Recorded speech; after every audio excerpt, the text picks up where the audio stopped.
It's not easy, but I'm paid well at my job, and waking up at the same time every day ensures that I'm not constantly exhausted trying to balance my schedule each week. I'm very disciplined, but I care about my health and well-being, so I've always been a bit of a runner. I always try to run about 15, 20 miles each week. I've always preferred running outdoors to a treadmill at any gym, but where I live, it can get a bit hot outside, so I've always run early in the morning or late at night. Since I got the job, I used to go jogging at 2 a.m. on weekends. I actually find it very relaxing, and I love the emptiness of the streets at night. The atmosphere makes me think a lot, which always makes my runs easier. Now, I'm a very tall and muscular guy, so I've never been afraid of bumping into some jerk on my runs at night. I also practiced karate when I was in high school, so I always feel like I can defend myself if a situation like this arises. Basically, if someone ever tried to be cruel to me, I would be more afraid for them than I am. However, my confidence and courage recently disappeared after I encountered, well, whatever it was during one of my runs. A couple of months ago, I went for a morning run along the same route as always.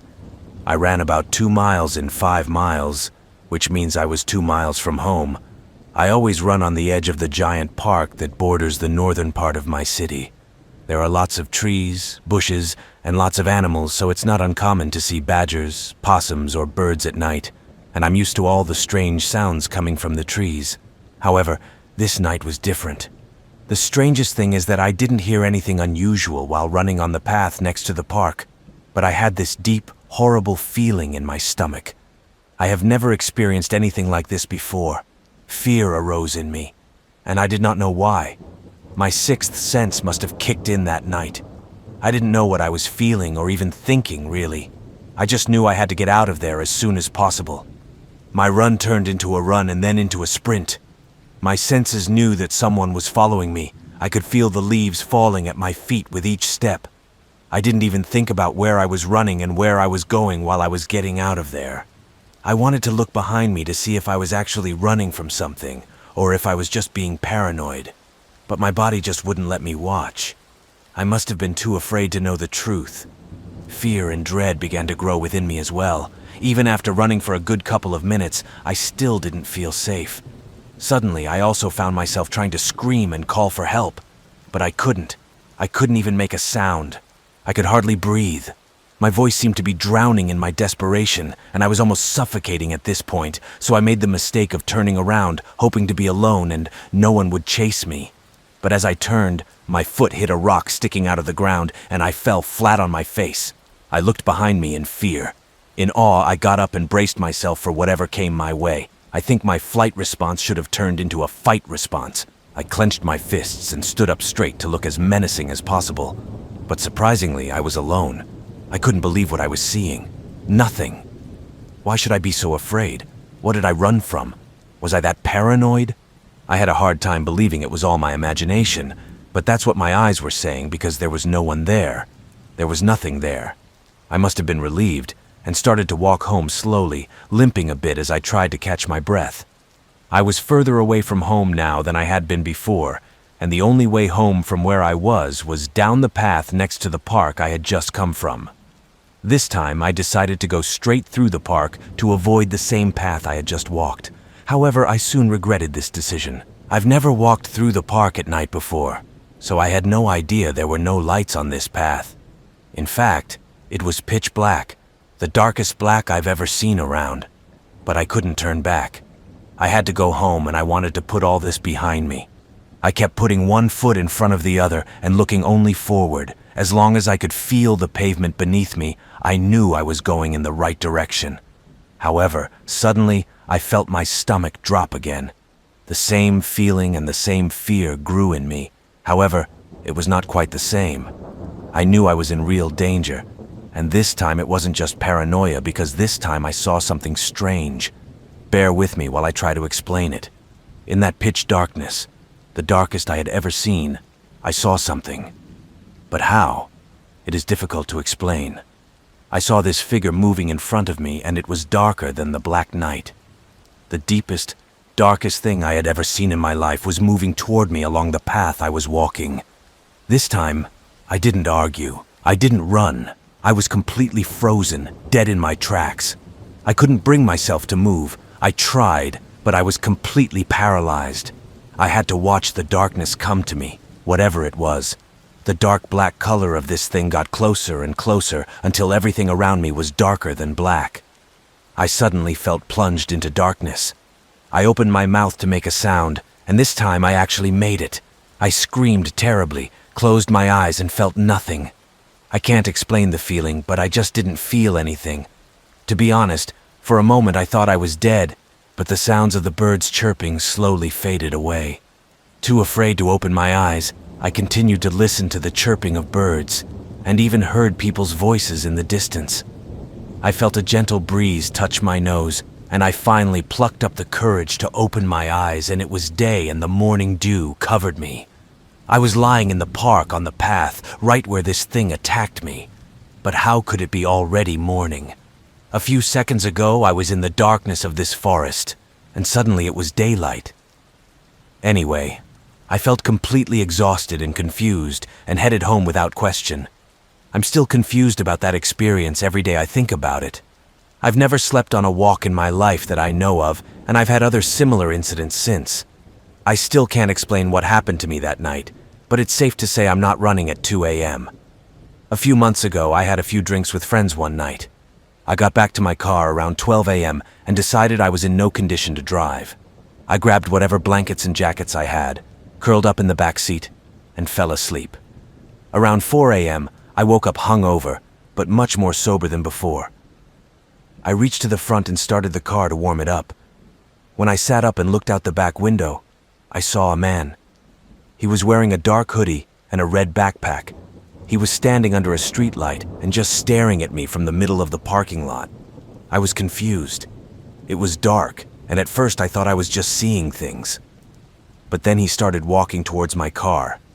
I have never ever jumped into that driver's seat with such speed in my life. I swear my heart felt like it stopped too. He stopped and just stood watching me enter. I thought I saw something shiny in his hand, but it still makes me feel uneasy. I'd like to believe he was just watching me sleep, but needless to say, I will never sleep in my car again. So this is our last resort, because I've looked through a bunch of forums. I've looked all over the internet, but I'm not seeing many results. I've read that it could be an incubus, but that sounds too mythical to me. I've never been a believer in the paranormal or a religious person, but I respect him because of my grandmother. She's a big believer in these things, and even has CDs full of supposed pictures of demons, angels, and everything else. Lots of balls, mysterious figures, and the like. I will also admit that they are a little weird. She looked at them but was told to stop taking pictures because apparently something was behind her and it was a bad bee. She also reports about seeing my great-grandmother or grandfather. My aunt, her daughter who lived with her, also confirmed some of her own experiences. The four were very close when my great-grandfather was alive. And well, now I live with my grandmother, but this thing makes me believe. I'll tell you a lot. I say on the fence because really I could just go crazy. I don't know. Honestly, I don't want it to be real. The only mental problems I've ever had are depression and anxiety, so I guess there is. My grandmother does have a prescription for schizophrenia that she stopped taking a while ago, but it's pure anxiety disorder schizophrenia. My aunt is mentally stable, that's what I mean. Never used drugs. I also had sexual dreams. I rarely remember dreams, but lately they've been vivid, and dreams where I'm being told some secret, and that if I tell anyone I'm done or dead or something from a vague blonde in a robe.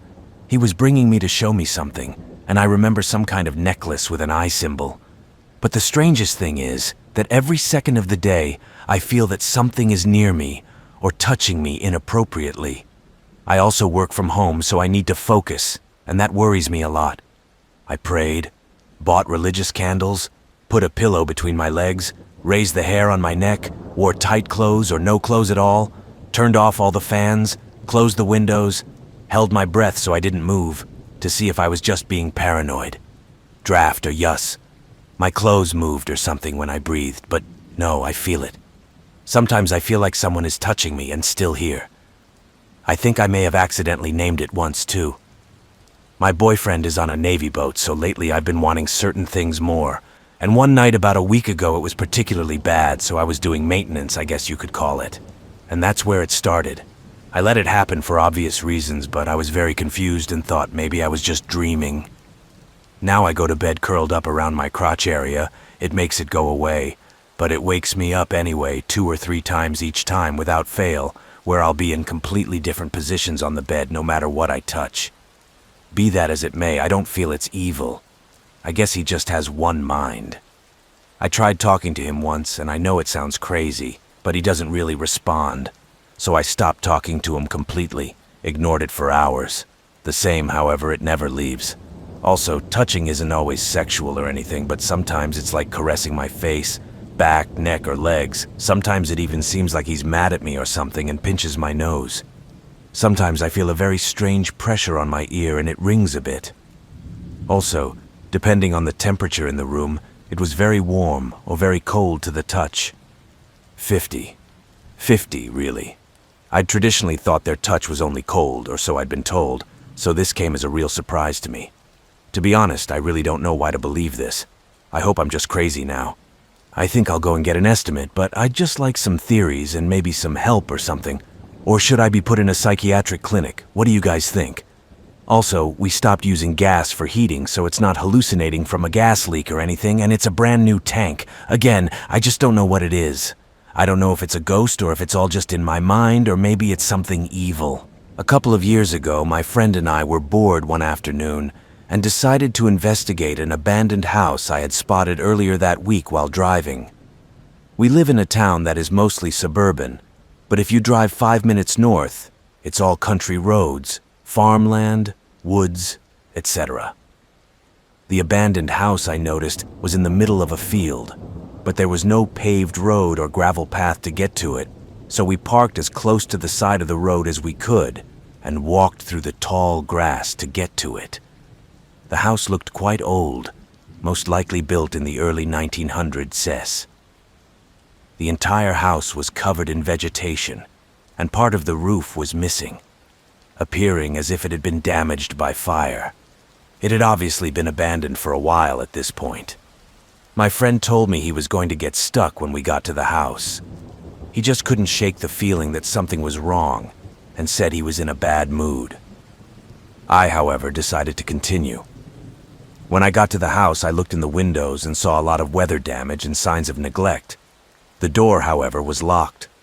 I walked around the perimeter of the house and found the basement door unlocked. I entered and slowly descended the old wooden stairs. I lowered myself about halfway down and squinted, waiting for my eyes to adjust to the darkness. The only source of light was the sunlight coming from the open basement door, which was full of old things, furniture, and trash. But then in the far right corner, I saw what looked like a figure standing in the darkness facing me. The stomach dropped. He was a tall man who stood straight with his hands on his sides. I couldn't make out what they were wearing or their facial features. I stood there for a few seconds looking at them in shock. At first I thought it was my mind playing tricks on me. So I squinted harder, trying to figure out if what I was seeing was really a tall figure, when suddenly it moved slightly and let out a deep growl. At this I panicked, and I ran up the stairs as fast as I could. When my friend saw my face when I came out of the basement, he started running to the car. He said it looked like I saw a ghost or something. When we left, I kept looking around to see if we were being followed, but no one was. This happened 3 nights ago, and I'm still going crazy trying to figure it out. So I just moved into a new apartment a month ago, and I'm still packing and settling in. I've been using my parents' address as a mailing address all my life. They live a few towns over, about 20 minutes away. 3 nights ago, my parents called me at 2 a.m., terrified, and told me this story. Apparently at 1 a.m., someone starts banging on their front door and ringing the bell several times. My stepfather goes downstairs and opens the door, leaving the front glass door closed and locked. And standing outside was a man who looked to be in his 30s, wearing a black hoodie and a hood pulled over his face. He had no distinctive facial features, facial hair, tattoos, or anything else. The only thing my stepfather said was that he might be Hispanic. Neither stepfather nor mother, who watched everything from the window, did not recognize this boy. The man then says, "I'm sorry to bother you, but I'm looking." And he says my full name. My stepfather makes a fool of himself and says, "Who?" The man says my full name again and says my boyfriend is worried because I didn't come home that night. He claims to be my boyfriend's friend and tells my stepfather that they are both looking for me, worried because I didn't show up at home. I don't have a boyfriend. I live alone with my 3 dogs and have not been in a relationship for the last 5 or 6 months. But here's what's really amazing. So my stepfather asks the guy what guy he was talking about, and the man tells him the name of a guy I had when I was in 10th grade almost 20 years ago. My 10th grade boyfriend has a very, very unique Italian name. I've never met anyone with a full name even close to it. He calls my high school boyfriend's name a few more times so that my stepfather can hear him, and repeats that they are very worried about me, and asks if my stepfather is sure that I am not inside. At this point, my stepfather is surprised, closes and locks the door in his face, but the man does not leave. For the next 10 minutes, he lingers outside my parents' house, smoking cigarettes and talking on the phone. Finally, my parents call the police. About 5 minutes before police arrive, a man pulls down a cul-de-sac on their block and drives off in a silver car. My stepfather couldn't get a license plate. My parents filed a police report and nothing more happened. However, after I heard the story, I went crazy with the amazing details. Like, how would anyone know who I dated almost 20 years ago? And what would be the motive for making up a story that included such bizarre details of my past? I haven't had a relationship with a guy since 10th grade in over 10 years. However, yesterday I decided to message him on Facebook to see if he had any insight. I tell him the whole story, and he is just as confused as I am and claims he had no part in it. I'm a bit confused at this point. I'm also very scared that some strange person would go through so much trouble at 1 a.m. to look for me. Any insight or ideas would be greatly appreciated. And no, nothing more strange has happened since then. Like I said, I have no idea what to make of this, but something tells me it's not good. So I, a 41-year-old woman, had a sleep condition called REM sleep behavior disorder that caused me to occasionally continue to dream after part of my brain had woken up. That way, I can look around my room and see things that just aren't there. This is a common occurrence for me, and once the initial panic wears off, I get over it pretty quickly. That is, until the night my then partner saw it too. So I woke up in my bed, on my back. Above me was a solid black humanoid being with smooth features and long, thin limbs. Her mouth was open, very close to mine. I felt like it might be studying me. My heart was pounding like it always does when I have these sleep disturbances. I shook with fear, and the thing disappeared. I took a few deep breaths and thought to myself how messed up this episode was. It felt really real. I could feel his curiosity in his expression, and he was so close to my face that he was almost touching me. My dreams are usually vivid, but this was different. I felt my heart beating like crazy and took another breath to slow it down. Then my partner in the bed next to me said, "Did you see that too?" At that point, I hadn't said anything out loud except gasping for air, so I asked him what he saw. He said he saw a black creature bent over me. He said it rolled to the foot of the bed and over the edge. He said it was a shadow man or something. I had never heard of them, but at that moment I went crazy and turned on all the lights. I made him go look under the bed, and there was nothing there. He was into the supernatural. I never was, and apart from this event, I still am not. I think I prefer science. I like things I can measure and explain. But this experience of him seeing something that I had rationalized in my mind as a broken dream just didn't fit my worldview. I didn't sleep that night. Everything was just buzzing with terrible energy, and I didn't have it. I mean, where did it go? Where did that even come from? What was he doing on my bed? Why was he looking at me so intently? I also have a son. He was about 14 at the time. I didn't tell him what I saw for obvious reasons, but when he was 2 years old, he did have a fever that at one point caused a seizure. It was a terrible experience more for me than for him.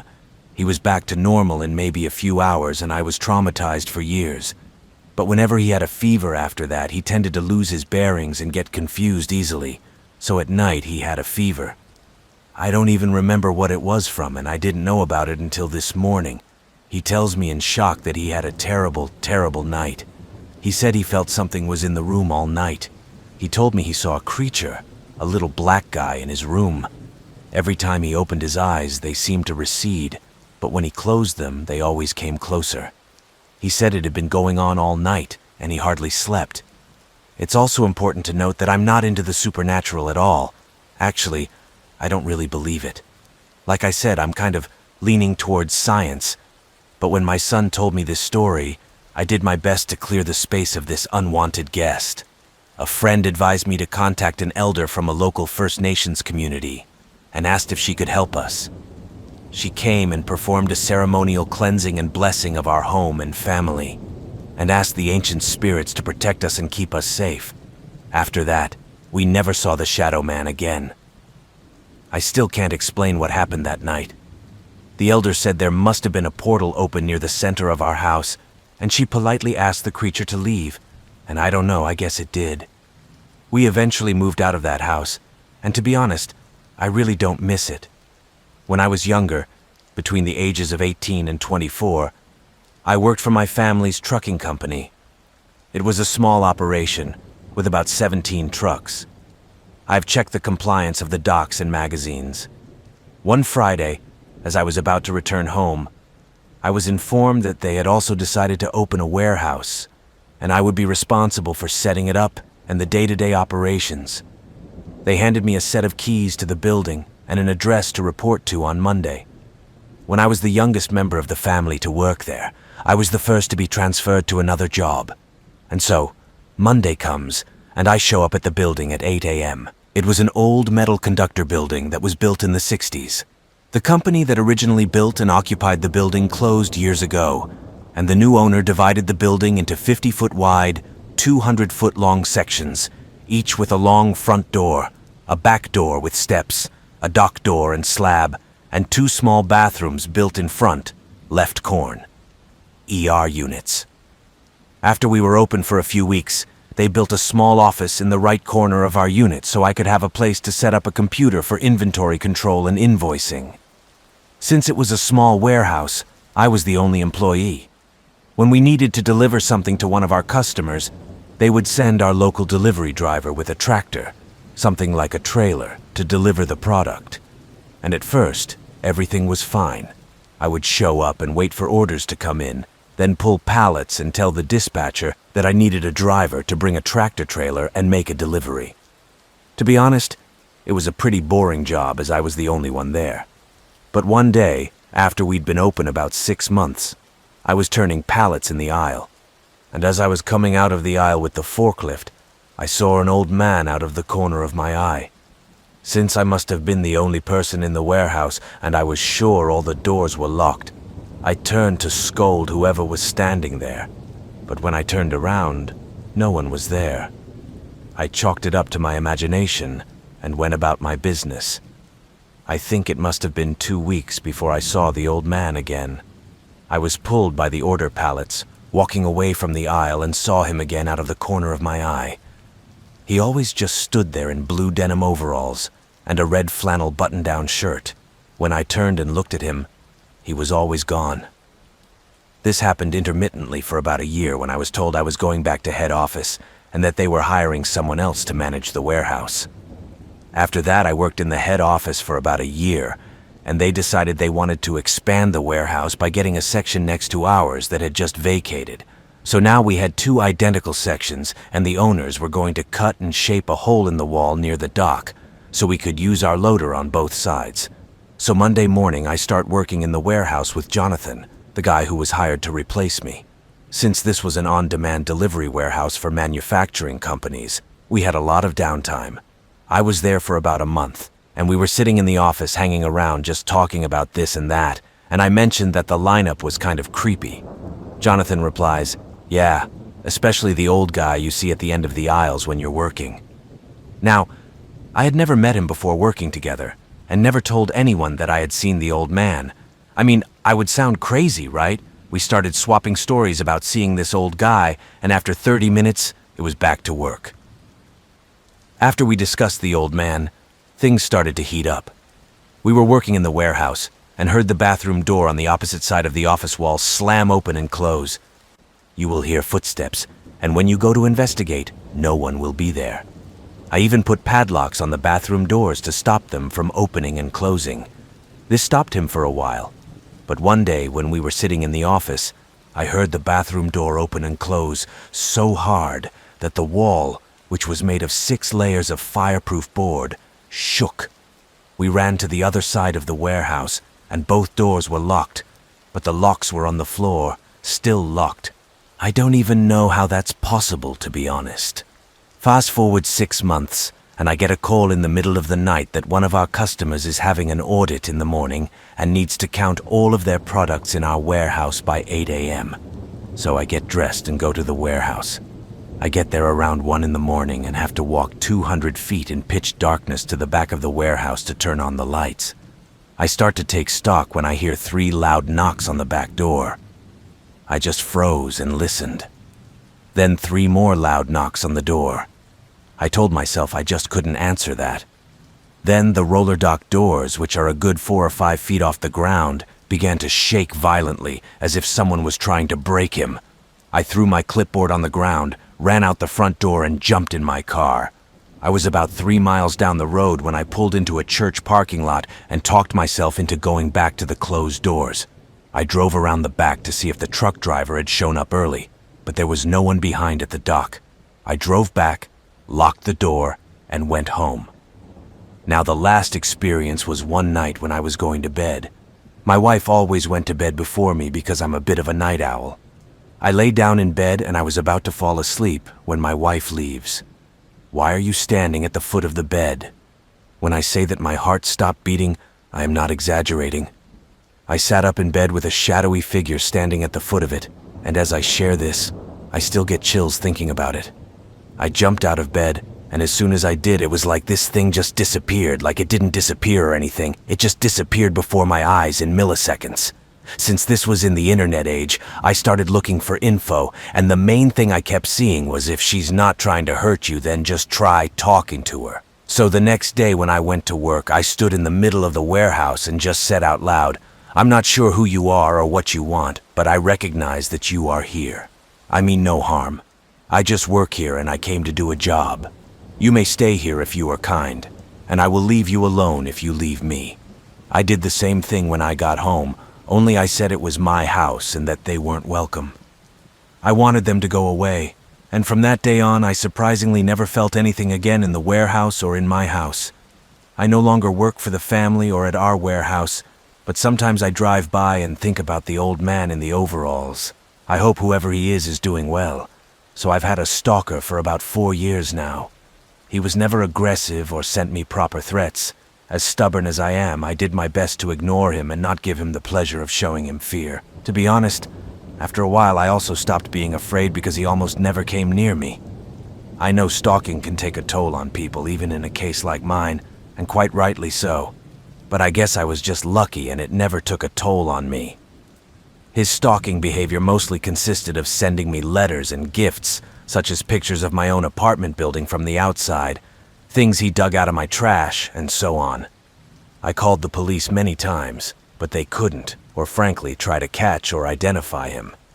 But about 3 weeks ago, I discovered the German version of the RIMA subreddit, and thought people might want to know what it's like to have a stalker. Since I don't use much social media other than Reddit and have no personal information, I didn't think he would ever see it.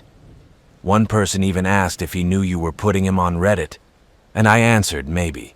Maybe that would make him angry. Maybe it would be included. I don't know and I don't care. Well, now I know the real answer. He saw it and he didn't like it. Like I said, he was never aggressive and never approached me. The closest I know was when he sent me a picture of me unlocking my apartment door, taken from the corner of the steps above. Sorry if that doesn't make sense. I don't really know how else to explain it, but I consider myself a pretty observant person, and I think he may have hit the camera there instead of actually being there to take the photo. I think I would have noticed him if he had. In any case, I don't know how he got wind of the AMA, but he did. The next week was quiet, no letters, and I didn't see him anywhere. Then he left me letters with printed questions and my answers from the subreddit. He also left me a long hate mail to my boyfriend about the issue I posted. His letters were never so hateful, even though he never seemed happy with my boyfriend. He wrote about how I should share the limelight with him because I got so much attention thanks to him. A few days later, I received a gift, but this time, he didn't leave it in my mailbox or in my car like he usually does. No, this time he left it in the apartment building right in front of my door. I did not take it into my apartment, but opened it on the street. It was quite a large box, which was also unusual, and it was taped shut. When I share this, I realized that it was not a very good idea at all and could have ended very badly for me. But luckily, he didn't send me something horrible or anything. However, he sent me some zip ties, a roll of tape, a TV remote with most of the buttons removed, a pack of Band-Aids with a few used, and a framed photo of me. I could tell the photo was taken a few days ago, and my boyfriend was next to me, but cropped out of the photo. The frame was broken, and the packaging was full of shards of glass, obviously more than what could have fallen out of the frame, and they were also deliberately placed in some loose newspaper that was stuffed in there to keep everything in place and stuff. I immediately called the police and gave it to them. This time they were more concerned, finally, thankfully, and told me they would be sending patrol cars more often. After that, he didn't show up and didn't leave me any letters or presents for another week and a half. But 8 days ago, everything started again. I found letters in my mailbox where he wrote about how he wasted his time on me, how I didn't appreciate his efforts, how he was wrong that I was special. 5 days ago, I left my apartment in the morning and heard a crunch when I stepped on the mat. At night, I put broken glass under it. I went to work because I was in a hurry and was just going to get my boyfriend to call the police. But then I discovered that my car was also damaged. The sides were scratched, the taillights were broken, and a phrase was painted on the windshield. "It's time soon." I miss my last name. I went back inside and called the police myself. They found the same phrase on a note under the rug. This time they took me very, very seriously. Maybe because I was just, angry at the moment, which I made very clear. If for some reason you are like me and too stubborn to be afraid of a stalker like me, then all of this, letters, gifts, photos, even the glass under my rug is just annoying and inconvenient. But my car was useless to me now, and the threat, it scared even me. However, I had a video recorder in my car and it captured everything. The police said they would take this video as evidence, even though the dash cam was of poor quality, and I had previously given them photos of him which were just as good, but they said that was not enough, and they told me they would look into it. It is further and promised to send more. Drive cars again. Then it was quiet for 2 more days. 2 days ago, someone rang the doorbell just after 4 a.m. My boyfriend and I got up, but we both hesitated, but I saw blue lights outside, and as soon as I got up, I heard them shouting, "It's the police, please open the door." They told us they got a call from one of their downstairs neighbors who had come home from the night shift about an hour earlier and heard someone enter the building behind them before the door closed. My neighbors do know about my situation, and I asked them to make sure they don't let outsiders into the building. Then this neighbor went into his own apartment and looked into the cell. We have a light on the stairs that is activated by motion, so he waited to see if it would come back on, and it did. Then he saw a middle-aged man walking up the stairs. Above this neighbor is just me, my boyfriend, and a single mother with 3 kids who probably won't be having visitors at 3 a.m. Therefore, naturally, he called the police. They came to find my stalker half a floor above me on the stairs.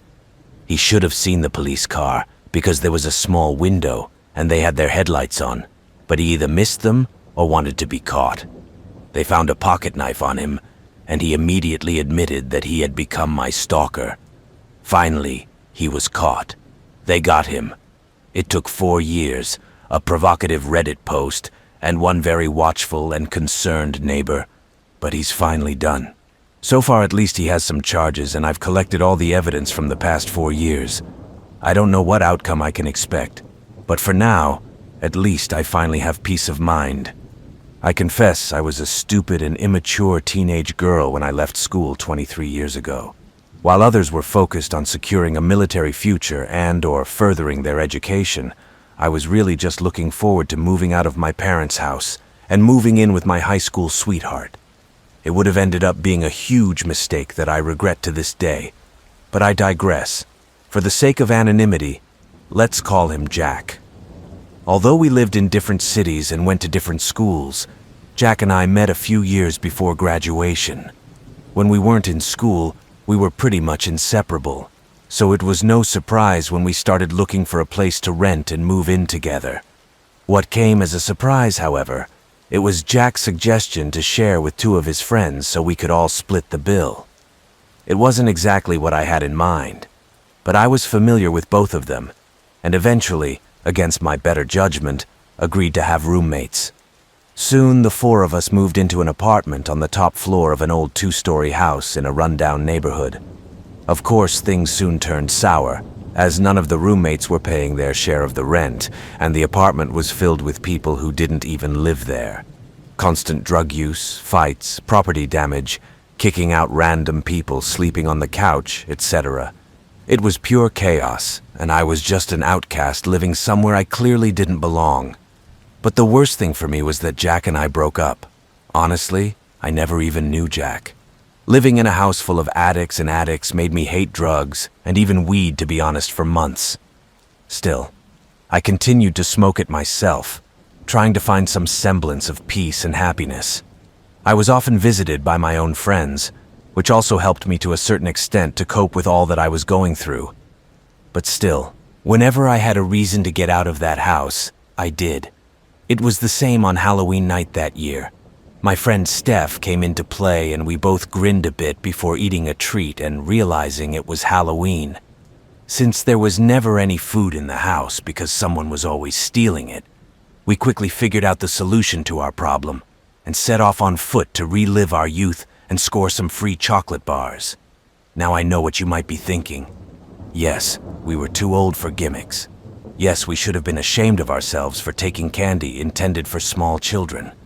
Yes, we were selfish and immature, and no, we didn't care. We were just hungry. However, the timing was perfect, as people were just beginning to gather in the streets with children in silly costumes running from door to door. Steph and I weren't in costume because, well, we were bums. And that's the answer we gave every time we knocked on the door, and they asked. I'm sure those who didn't ask us already figured it out when they saw those 2 crumpled Walmart bags we held open for candy. But after satisfying our sweet tooth by eating candy during our little adventure, we decided to keep walking and knocking as much as we could to increase our candy supply in the future. It wasn't until the streets were quiet and empty, with almost every entrance light out, that we finally stopped and began our long walk back to the apartment in the dark. However, the mood soon changed on the way back. You see, it had been a fun and memorable night up until that point, but for some reason, none of us could shake that eerie feeling of impending doom, like we were about to star in our own real-life horror movie. From a rational point of view, this fear was simply due to walking in the dark on Halloween and smoking a little. But the fact that we never told anyone where we were going and what we were doing remained in our memory. We weren't even sure if anyone knew we had left the apartments, to be honest. Not that any of them really cared, but just the thought that no one had any information to share if we somehow went missing was suddenly alarming. At any rate, the night air had grown colder by the time we finally found ourselves speeding down the hilly block of houses that led to my apartment. And we were both glad to see that the porch light in front of my door was still on. We slowed to the bottom of the hill, and as we crossed the street to the sidewalk, our fears quickly became reality. A very tall man stepped quietly out of the darkness from behind a car parked in our neighbor's driveway. As silly as it sounds, he was wearing what looked like a large, hairy werewolf mask draped over his entire head, paired with Freddy Krueger gloves on his hands. He watched intently, carefully tapping the long, spiky claws of one glove on his chest as he rounded the bumper of the car in front of him, slowly moving towards us with each step. At first it was very scary, but I quickly assumed that it must have been someone we knew from the apartment trying to scare us. So brave little me started laughing and making fun of this silly outfit. But what the man did next gave me chills. Still silent, he stopped, cocked his head to one side, and dropped his hand from his chest. Then, he suddenly moved directly towards us. A second wave of fear coursed through my veins as Steph and I instantly ran down the sidewalk to the front door. Steph was the first to make her way through the doorway, and I soon jumped inside, turning quickly to close the door and lock it. I saw a wolf mask standing in front of me just outside the door, and as soon as I closed the shutter, he tried to turn the handle on the other side of the door to enter. We were just a split second away from, well, whatever it was. Steph and I collapsed on the floor trying to catch our breath when we heard him clawing at the door. Eventually, someone looked down the stairs to see what the fuss was about, but by then the scratching had stopped. When we went upstairs to see who was in and who wasn't in the apartment, I was shocked to see a room full of people, including both guys, who I suspected were playing pranks, as they were the same height and build as the man outside. One of the guys did go outside to see who might be trying to get in, but the person was long gone. Everyone in the apartment denied having anything to do with it, and to be honest, everyone there was accounted for, so it really wasn't like them. The only other possibility I could think of was the guy who lived below us with his wife and kid on the first floor. But when I asked his wife about it later, she told me it couldn't have been him because they were all inside that night, and they had no company either.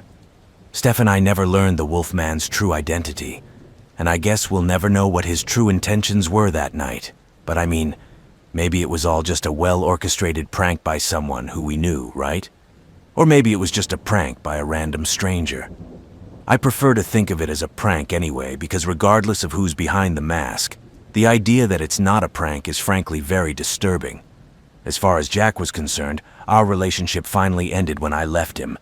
After I moved out, he kicked his friends out of the apartment for not paying rent, and he was stuck cleaning up the mess they left too. I guess it was a great time to stick up for Jack.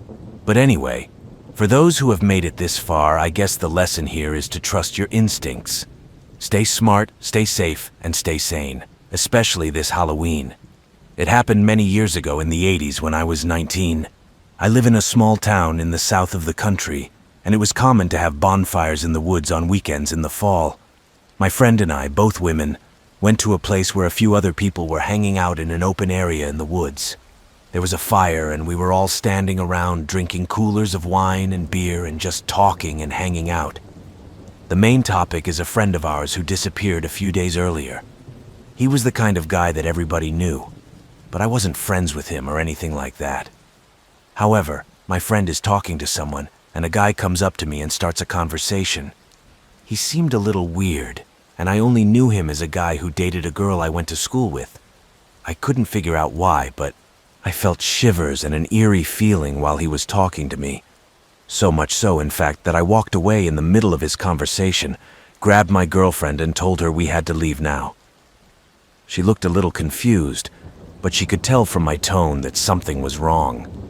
When we got to the car, I told her I couldn't explain it, but I was just embarrassed.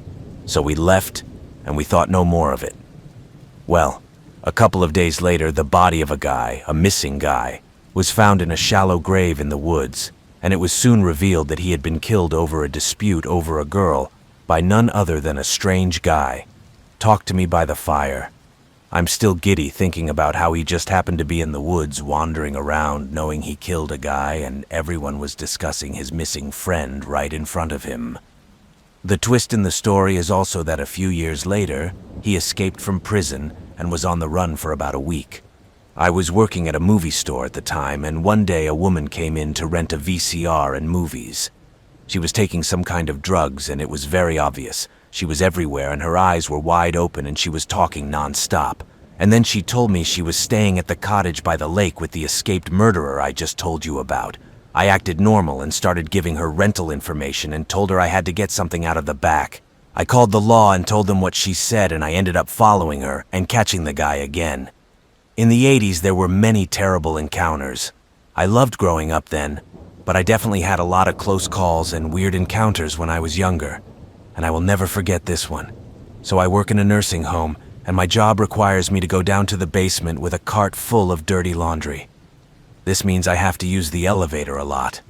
I've done this 1,000 times and never ever heard or seen anything out of the ordinary. Now, since I work in a nursing home, Among the many other rooms in the basement, there is also a temporary morgue, which is opposite the elevator entrance. This morgue was probably used at one time, but it has never been open as long as I've been working there. No one used this room for anything. Today, I was working as usual, going about my day, and I didn't feel intimidated at all because it was the middle of the day, and I've been in that basement way too many times and never had a reason to be afraid of it. I went down to the basement, dumped the dirty laundry in the laundry room, and called the elevator again because someone needed to use it. I pressed the button, but the elevator did not go down. Above me, through the closed elevator doors, I could hear two of my colleagues talking and preventing the elevator from closing. The space in the elevator is very acoustic, and you can easily hear the people in it from the basement to the third floor. At this point, I started to get a little annoyed because it had been a very busy day and I didn't have any free time, so I started knocking on the elevator doors to let them know I was waiting. After a few knocks, I didn't think they registered it as someone knocking to get them out of the elevator, so I decided to tap a little melody or rhythm to get their attention. And here's something very strange happened. About 5 seconds after that knock, I heard a return knock. There was no particular pattern to it, and it sounded like a literal knock on the door. At first I thought it was coming from my coworkers, but I quickly realized it was coming from behind me. I turned around and saw that the basement was completely empty, and at first I couldn't figure out where that came from. That is, until I moved a few feet closer to the sound. It came from the swamp. I froze, 1,000 thoughts running through my head as I tried to somehow rationalize what I heard. I was about to leave the cart behind and just run up the stairs to get out when I heard the elevator finally come down. It was the longest wait ever, but I finally sat down and pressed the button for the third floor. I must have clicked on it 20 times before the door closed too and pulled me out. Maybe it's all very easily explained by it being an old building, sounds from pipes, animals, or something, and it's pure coincidence with my knocking. But I've never heard a building make a sound like knocking on a door before, and it's definitely a sound, more than just an animal. Needless to say, whatever it was, it really freaked me out. It was just when I was in 8th grade. I remember all the events well, as if it happened yesterday. This house we had was amazing. It was a huge one-story house. The backyard was huge, also towering over the riverbed. In the back was a huge metal shed that looked like it was used to work on semi-trucks. It was a 4-bedroom house, and my brother's room, which was technically a den, was also converted into a room. He had long corridors to reach all the other parts of the house. The kitchen was as long as the hall, lined with counters. To get to the 3 bedrooms on the other side of the house, we had to walk past the living room and then down a long L-shaped hallway. My mother's room was at the end of this long corridor where most of the worst events took place. I only know my siblings and parents and counters because they told me as an adult, and before they didn't want to scare me. I guess because I also had my own experiences that they knew about. So it all started with small things like anxious feelings, strange smells of baby powder, inappropriate objects, knocking on the door early in the morning. But the first serious incident was when my uncle lived with us. We were sitting in the living room, and we had one of those old-school big-screen TVs. You know, the ones that basically took up the entire corner of the room. Uncle's phone was on the top charger. Keep in mind, this is a flat surface as my mom had jewelry on this TV. When we were watching TV, suddenly we all saw the phone light up the corner of the room, extremely bright with only one screen, and before my uncle could move to check it, it flew off the TV. I don't mean like he slid, like he flew, like someone hit him and he just flew across the room. We were all embarrassed by this. My mom came running from the kitchen and my uncle, who was in his late 30s at the time, explains what exactly happened. Shocked, according to him, no one touched. It lit up brightly, and then just terribly flew off the TV. We all kind of shrugged it off, but it was the first of many events nonetheless. The next event goes from harmless to serious, I think, but my brother was in the kitchen washing the breakfast plate when suddenly he explained that he felt a really terrible feeling, but he said that he ignored it and how he was standing there. He said it felt like a gust of wind had passed him by. He even said that he felt his shirt being pulled. Thinking it was one of our many brothers and sisters, he turned to see who was there, but no one was there. He was alone. Somehow very frightened, he told my mother what happened because she is the most spiritual of all of us. She is a great Christian. And stay with me here because we're going to jump around in time based on harmless encounters with the worst. I remember getting ready for school one morning too, and I started to feel anxious and terrified again. I started looking around my room as I was tying my shoes on the chair in front of the door, and it was at that moment that I saw a completely black bandage around the doorframe of my room. I jumped back, startled, to see a full black face peeking out from the corner of the doorframe. Her face was shiny black. His eyes were black, and he was wearing an old hat with a feather. I jumped up and screamed, and he quickly disappeared over the threshold. My mother came running, and with tears in my eyes, I told her about what I had just seen. She didn't back down either, and started praying with me. And finally, this is my last experience in this house, although things have happened to my other siblings. It was bedtime, and I shared a room with my older brother. I didn't like sleeping alone after seeing what she had watched me tie my shoes that day. My brother used to go to bed late because he was in high school. At first I went to bed alone, and I remember being scared that night, but I fell asleep. At one stage I woke up in a quiet, dark room, and for some reason I couldn't move. I looked around the room from my top bunk bed, and we had these huge glass mirrors for the closet doors. In the reflection, I watched the creature crawl out from under the bed and jump onto the bottom bunk where my brother was sleeping. It stared at me and had piercing red eyes. The only way I can explain it is that he looked like an angry monkey. I started screaming and crying because I couldn't move. My brother started to wake up. This thing jumps off my brother's bed and quickly goes back under the bed. The brother jumps up and turns on the light. I explain what happened because now I can move and talk. He followed my mom, and I remember being horrified to be left alone in that room. Well, until he followed my mom. She came in and we said a prayer, and after that I think I went to bed and eventually fell asleep. So, as I said, this is my experience. But the following events are all from my brothers and sisters. That is why my sister often had vivid dreams of a body hanging from the toilet window, even to the point that she dreamed of my older brother hanging there. There was something in this wall in the toilet and the window. Everyone felt uneasy, even before my sister mentioned the dreams about it.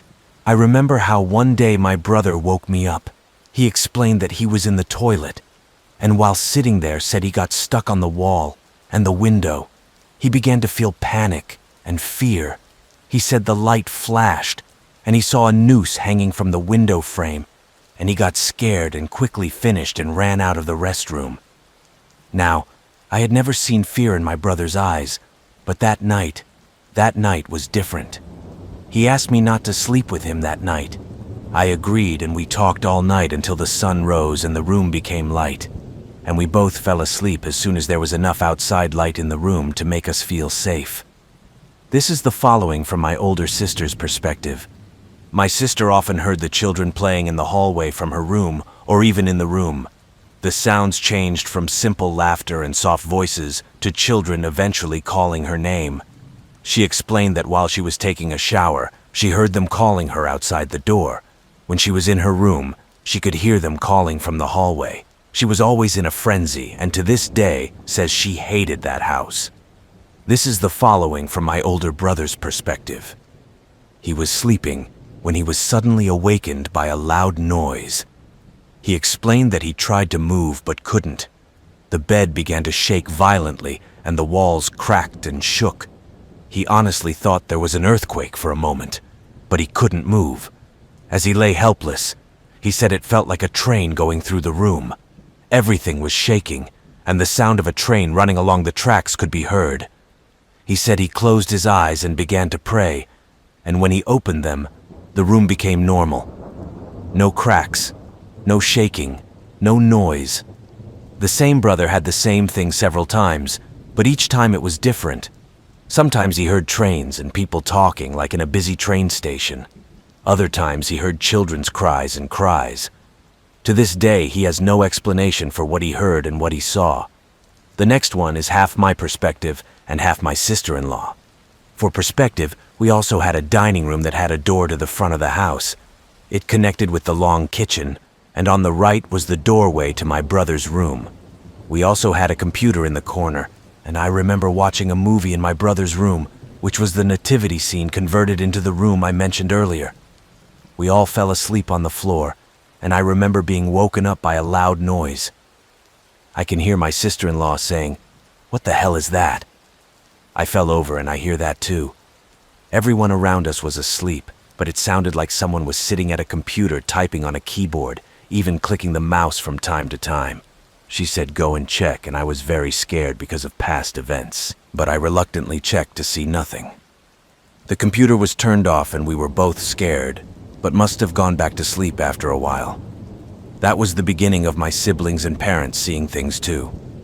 One of my brothers was walking down the hall and explained that he saw a figure of a man standing in the doorway of my mom's room at the end of the hall. He said it looked at him, reached for the doorknob, and went out onto the patio. This next one was also one of the scariest incidents. My uncle was living with us at the time, and I remember walking in the door with my parents. He immediately stops us and says, "You guys have demons in this house. There is something seriously wrong with this place." I remember the look of despair on my parents' faces knowing what he meant. He explains to us that when he came home to an empty house with no one home, he entered the door and looked down the hall, and he explains how he saw two small children run from the corner of the L-shaped hall into my sister's room, the one who always heard the children calling her and playing hallway. He was surprised because his logical explanation was that my mom had left some of us to do something. He went into my sister's room to ask what we were doing at home alone, but he didn't find anyone in the room. He said that he also checked everywhere, made sure that there were still children at home. But just as he was about to give up, he suddenly heard laughter in the hallway. When he looked down the hall, he saw those very small children running from the bathroom to my room just by looking at them. He is now confused because he said no one passed him to return from my sister's room. He said he was upset and called us to come out of hiding and stop playing with him. He searched the entire house but found no one. He was at home alone. I remember sitting there too and dreading listening to it because the last room they entered was mine. The following story is the story of my mother. She explained that my older brother, who works nights, would sneak into her room early in the morning and sit on her bed to let them know he was home. They would get up, drink coffee, and sometimes just talk. She explained that she woke up to the sound of the door opening and said she had a feeling it wasn't my brother. But my brother just came to the bed. She heard her cupboards open and someone rummaging through them. Then they closed, and she heard footsteps heading towards her bed. Then she felt someone sit on the bed. She turned to greet my brother, but when she did, no one was there. She explained that the bed felt like someone was actually sitting there. My mother, who was a God-fearing woman, laughed and began to pray. Then she said the impression faded, and she heard footsteps leaving the room. The next story is the same brother who had something pull on his shirt in the kitchen that night. It's the same thing. He was washing the dishes, except we were all in the kitchen cleaning up after breakfast, when suddenly he said he felt a gust of wind again, and this time something pulled him harder. He turned to see and remembered getting up off the floor with everyone around him, but from my perspective he just passed out. He collapsed to the floor without warning. We even had paramedics come to see us that night, but in the end he was fine. No one could explain what happened either, and it was strange. But this house was something evil. We always knew something was wrong with it, but we finally had answers. One morning we were all in the living room watching TV, when I remember my mom opening the front door. She turned her attention to some random guy standing in the yard. He said, "Oh, I'm sorry, I don't want to scare you. I lived here as a child." My mom said, "Oh, you did?" He said, "Yes, like 20 years ago." My mom said, "Can I ask you a few questions?" And he said, "What do you want to know?" "But before you ask," "Yes, the house is haunted or cursed," he said with a frightened look. Shocked, my mom asked him to explain, and he began to explain everything we had been through. My mom was very shocked by this and says, "Well, what about a knocker or baby powder?" He says, "Oh, that was my mom. She had a heart attack in the back toilet. Don't worry, she'll be knocking on our door in the morning to let us know she's still around, because apparently she did it when she was alive. She was also putting on a lot of baby powder for some reason. It seemed to come off when she sat down, which explains the knocking earlier in the morning and the smell of baby powder throughout the house, I guess. He said you need to be careful because there is an American leader here too." We all said, "What?" He took out his phone and pulled up a photo. This is an image of a developed photograph, and it shows people on a patio at a party. They're standing in the front of the bar that we have in the backyard, and behind them is a huge figure with a top hat on his head and feathers and everything, except his face is completely black and so are his eyes. The man explained that there must be several ghosts and demons in this house. He even explained that they have a belief that someone hanged himself in the toilet. It also explains the dreams of my sister and my brother who saw the rope that day. In the end, we thanked him, and he rode off on his bike. We never saw the guy again, or found out where he was from or anything like that. And he rode a bike, which was weird, but I guess he couldn't have lived too far away. But we never saw him again. A few years later, we moved out of that house, and I was also very happy because all the experiences ended as soon as we moved. But I remember in high school, a friend of mine was talking about how he just moved to the other side of the street. He explained the house, and it was the same one. I warned him, and he laughed at me and said nothing had happened yet. But after a few weeks, he came up to me and said he believed me. He said that this morning, he was in the refrigerator for milk, and there was no one at home but him. And someone came very close to his ear, and he felt their breath on his neck.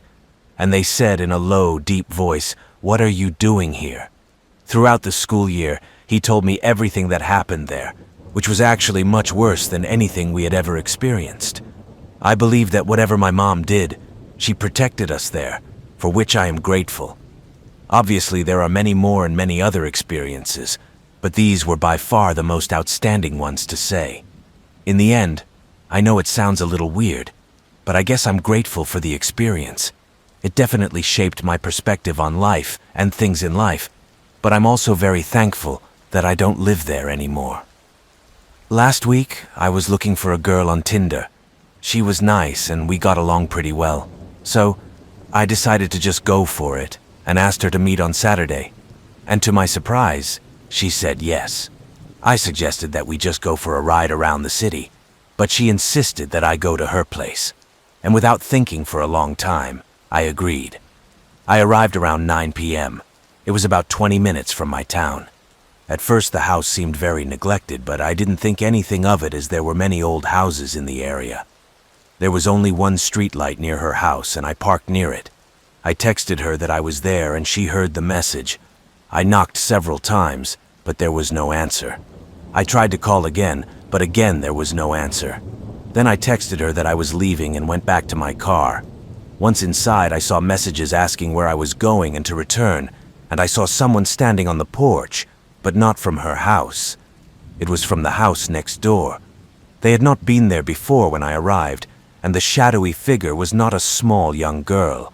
It seemed more voluminous in a human way. It freaked me out and I left, but when I got home I saw that the profile had been completely deleted. To this day, I really don't know what to think about it. Was it just some innocent prank, or was there something more?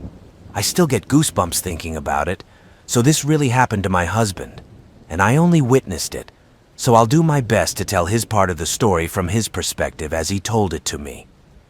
But first I'll start with mine. So we lived in a small one-bedroom apartment in Tucson, Arizona, with my 12-year-old pit bull and our Siamese kitten Simon. Our bedroom door was right across the hall from the bathroom door, and when I was in bed watching TV with the bedroom door open, I could see the bathroom door. So while I was in bed watching TV, my husband was in the bathroom taking a shower. The only thing I could hear from my bed was Simon meowing and screaming like a madman outside the bathroom door, clawing desperately at the door. Exasperated, I yelled at him until my husband came out of the bathroom, white as a sheet, holding a burnt towel. but even though our walls are so thin, I can usually hear the water running in the bathroom, I realized that the bathroom was strangely quiet from where I was sitting, which was the exact opposite of what he was telling me was going on in the bathroom. Not to mention, he didn't even hear our kitty Simon losing his mind just on the other side of the door trying to get in, or me yelling at him. All my husband could hear was what he described to me as the sound of an approaching train, coupled with the moaning of an old woman. When he opened the shower curtain to see what was making a strange sound, to his horror, his towel, which was hanging on the towel rack on the wall, suddenly caught fire. He said at the time he was in a panic about the fire and did not believe it had ignited spontaneously in a steamy bathroom on a damp towel. He just saw it was on fire, jumped out of the shower, and started slapping the towel to try to put out the flames. But when he did it, from top to bottom, he said the flame just moved down the towel. And when he put it out from the bottom, it ignited again from the top and vice versa. Even more amazingly, the flame was mostly blue, and he said it wasn't hot. Once he finally got the fire completely out, he quickly grabbed a towel and brought it out to show me. If I hadn't seen it myself, I don't know if I would have believed him. I know he wouldn't lie to me about something like that either, but I guess I'd be worried about his mental health. But I saw the towel. I saw it. I touched it. And I even smelled it. It was a thick, dark gray, oversized towel. Down the center were 2 hockey stick-shaped burns, for lack of a better descriptive word. But even though I could clearly see that it was burned, the area where it was burned didn't feel burned, if that makes sense. And strangely enough, it didn't even smell burnt. I took a picture of the towel and we quickly disposed of it. I have no idea what or how it happened, but I just didn't want to stay home that day. The picture was on my iPhone until last year when I lost it forever when my phone went missing, but I'm still trying to find a copy of it somewhere, and when I do, I'll add it to this story. This happened in 2018, and since then we have had several paranormal encounters.